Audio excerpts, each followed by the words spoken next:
The Chicago Bears had a lot of roster moves on Tuesday, October 29th, as they got a new offensive lineman on the squad and putting another one on the season-ending injured reserve, and then clearing way for more guys to join this roster after releasing two more.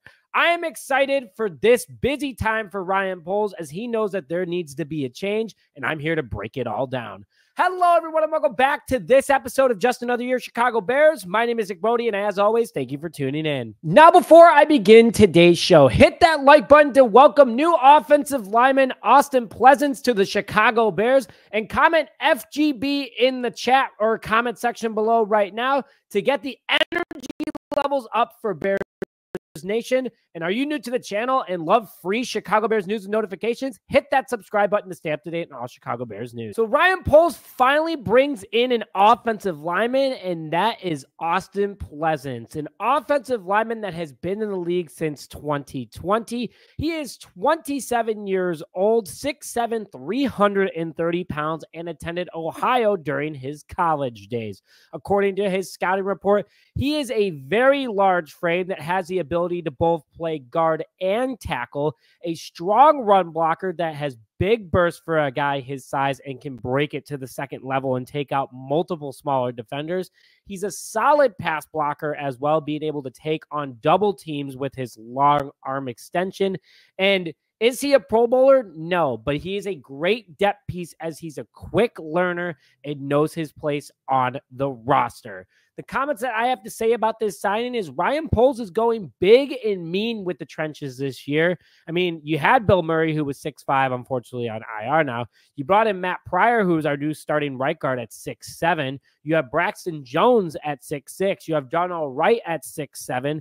Big guys in order to get the job done on the offensive line and protect Caleb Williams as much as possible. And why we brought in Austen Pleasants? Well, it's because Bill Murray, the sensation from the Carolina Panthers game, unfortunately has been put on season-ending IR. The 26-year-old offensive lineman who was last with the Patriots standing at 6'5", 315 pounds, played 37 snaps for the Chicago Bears in their win over the Carolina Panthers and did a very good job according to PFF. Had an 83.9 overall grade, 79.2 pass blocking, and 85.7 run blocking grade.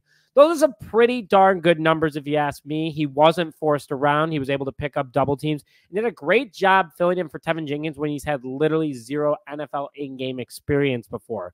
The former Patriot was picked up this past offseason by the Chicago Bears, was on the practice squad that moved up to the active roster, and I'm wishing him a speedy recovery because he is a solid depth piece to have.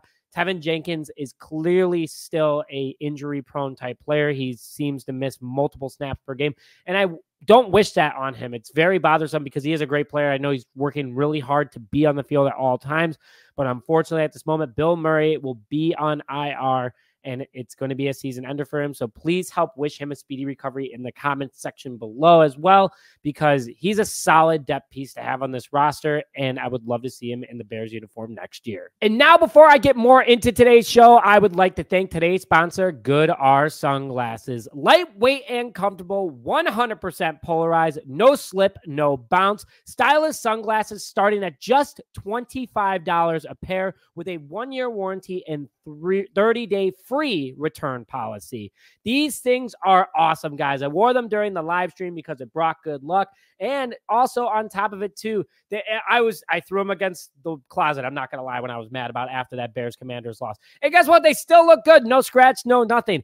They're great for everything, whether you're on a run, whether you're playing pickleball, going on a hike, going to the beach, just chilling, going on a date outside, maybe even.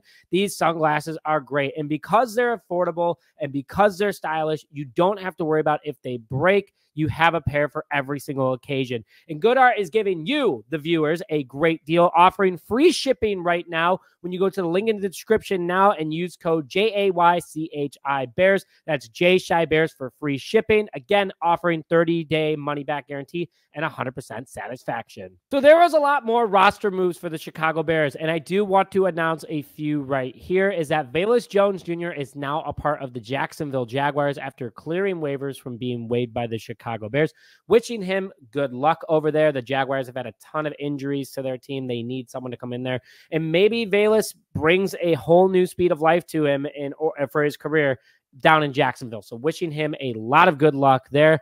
On top of that, too, the Bears did release fullback Kareem Blasingame in order to keep Doug Kramer as our fullback. Well, that one stung a little bit this past Sunday night because we definitely could have used a guy that actually runs the ball, Shane Waldron, and doesn't just block. That's what Kareem Blasingame does. But wishing him a speedy recovery. He's a really nice guy as well.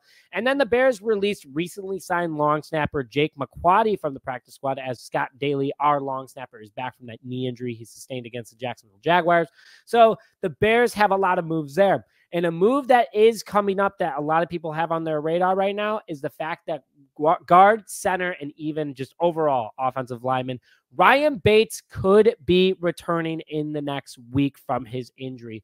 Bates, who suffered an injury in the last preseason game of the season, was put on IR, only expected to miss 4 weeks. Well, now we're entering week 9, and he still is unavailable. So I'm wishing Ryan Bates a very speedy recovery. He did play a little bit in that first week, actually, against the Tennessee Titans, but unfortunately was hurt, and we haven't seen him since. So I'm wishing him a speedy recovery, as we could use him at center. Coleman Shelton had a really bad week this past week against the Washington Commanders, and we need someone bigger and better up the middle right now. So keep an eye out for that, but the Bears are making a variety of moves, and we still haven't even gotten to the trade deadline yet. But bear down, baby. I just want to say this, guys, is that it's an emotional time to be a Bears fan, but guess what? We are 4-3 right now. We are on a 9-game home winning streak. We have allowed less than 21 points in 13 straight games. Caleb Williams is progressing even with a bad offensive line. DeAndre Swift has over 120 yards of total offense in the last 4 games. There is a ton of things going on right now for the Chicago Bears, and I don't want us to be discouraged because we are 4-3. We're in the toughest conference in football by far. We're way better than the AFC. On top of it, too, we're in the toughest division in football in the NFC North. There's 10 games left in the season. There's a ton of time to get back on the rails. And don't worry, I have a lot of faith in this team, and you guys should too. And I want to hear your guys' thoughts in the comment section below, how you're feeling. It's been a couple days since now. Hopefully we can all calm down. We can feel a little bit better, get our heads back on straight. But this team does still have a lot of potential, and there's 10 games left. The season isn't over, and I'm excited for us to see what we do. But with that, thank you, as always, for tuning into this episode of Just Another Year Chicago Bears. My name is Nick Rohde, and as always, bear down, baby.